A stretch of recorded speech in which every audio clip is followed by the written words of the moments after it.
mostly the type of learning is not collaborative. We are not working for our society. All the people are having individualized effort, focusing on self-success. We all are working for our own self. We are getting education to get a prosperous life, to get ourselves hired on a good position. So the focus of the writer is that we need to reform our process of education in order to work for the well-being of the society collaboratively. Okay, so there are actually 6 key points which I want to discuss with you guys. The first one is that which are discussed in this chapter. The first one is that language shapes environmental perception. The way we perceive the world is shaped by our language. Whatever we speak, that creates an ideology in our mind. We try to act accordingly. Whatever the language teaches us, we do as per the teachings of that language. Next is critical discourse awareness in education. Until or unless we become aware that either we need to absorb that particular discourse or we need to critically analyze it, we need to discuss its underpinnings, that how that discourse was constructed, either it is worthwhile to select for the purpose of promoting it to the next generation or not. The next one is humane and non-speciesistic language. We need to use this type of language. Humane language means that when you use language to show compassion, love, empathy, and sympathy for other organisms other than human beings. And non-speciesistic language is the language which is not focused on a certain species.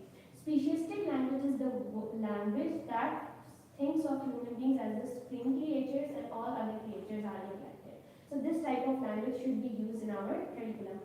The next point is that eco-linguistic as a tool for collaboration. Eco-linguistics should be used so that all the people from different backgrounds come at a single platform, work together for the betterment of the society. Okay. Point number 5. The next point is that language revitalizing indigenous knowledge through education. We all know that indigenous languages have the knowledge related to the local flora and fauna. When the indigenous languages are vanishing, or the death of the indigenous languages, that is resulting in the death of linguistic bank actually.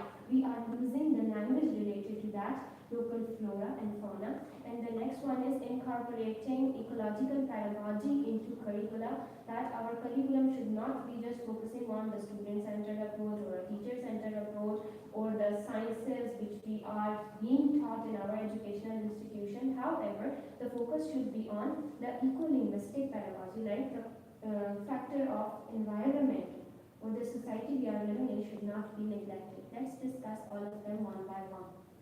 The first one was language shapes environmental perception. Whatever we hear, it makes an ideology in our mind and we tend to act accordingly.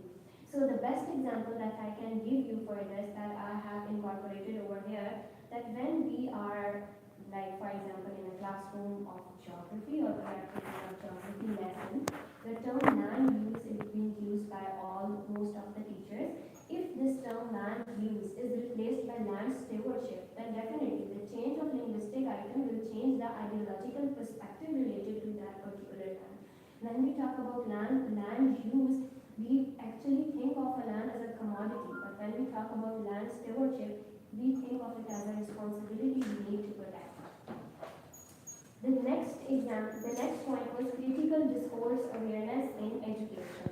Like in education, we need to have a critical lens, that either the things which are written, they are correct or incorrect. What were the psychological or philosophical underpinnings behind the creation of that particular discourse? This can be elaborated, like the writer says that the teachers can incorporate different type of classroom activities in their lectures. One example that was given is that teachers should ask the students to analyze advertisements for biodegradable plastics. So the notion of biodegradable plastics is that they are degradable. They are degradable, but they do not tell us that either they are degradable after 30 years or 40 years. And for that span of 30 or 40 years, when they will stay in the environment, what would be the harmful impacts they would be creating on the environment. So that's how we can analyze the psychological underpinnings or the unspoken discourse or the hidden discourse that was not present in between. So we should not be the ready-made acceptors of every knowledge that is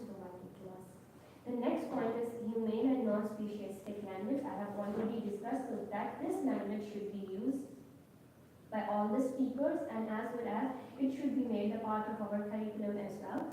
The best example I could find for you guys is educators could encourage terms like farmed animals or animals cohabitant in place of meat animals or livestock. So the term meat animals or livestock, usage of these two terms are discouraged. If you look at the term livestock, it is a combination of two words, live, someone who is alive, and stock, like your commodity. You can make it for you can take it for your usage. Alright? So these two terms should be discouraged, however, they should be given a prestige. So all the organisms which are present in our environment, other than the human beings, they are equally respectful. The next point was eco-linguistics as a tool for collaboration. So eco-linguistics should be used as a tool that will bring people from different backgrounds at a single platform so that they would work collaboratively for the betterment of the environment. Teacher could give group projects to students. The first project that could be given was reducing school waste so that students could work on that, and it's not like that they will just be reducing the school waste, they will be using the items and recycling them as well. And the next is creating multilingual environmental awareness campaigns. You know that languages are dying. When with the emergence of English language as a global lingua franca, the focus on indigenous language was delimited. In order to revitalize the work of indigenous language, it is quite essential that multilingual educational environment should be encouraged as well as in our academic institutes. So the usage or strictly like strict commands towards usage of English language should be discouraged. The next point is